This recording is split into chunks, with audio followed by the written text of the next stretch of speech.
গোলের বীজ থেকে চারা গজানোর পারফেক্ট সময় এখন। শত শত গোলের বীজ এমন বিভিন্ন নদীর পাড় ধরে ভেসে বেড়াচ্ছে। জলের মধ্যে দেখতে দারুণ লাগে। ছোট একটা বীজ থেকে এই জলের মধ্যে ভাসতে ভাসতেই ওদের কুশিগুলো গজায়। যেখানে উপযুক্ত জায়গা পায় সেখানেই এই চারাগুলো গাছে পরিণত হয়, এরপর গোল গাছের ঝোপে। আমরা আমাদের প্রজেক্টে যে চারাগুলো গজিয়েছি সেগুলো কিন্তু ঠিক এভাবেই নদীর জল থেকে সেগুলো সংগ্রহ করা। 3টে আছে এখানে, ফার্মে নিয়ে যাবো।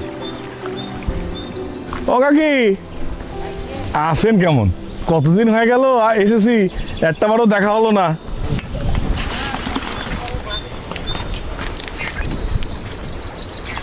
মিথুন, এটা কি ইলিশ? খয়রা। ও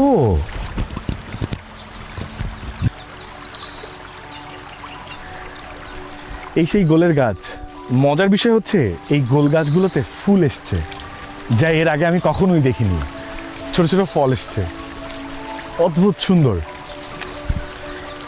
এই গোল ফলগুলাই আস্তে আস্তে বড় হবে। গোল ফল কিন্তু অনেক বড় হয়।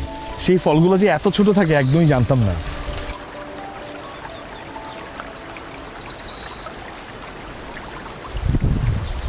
বাতাসে গোলের পাতাগুলোর অদ্ভুত শব্দ পাওয়া যাচ্ছে।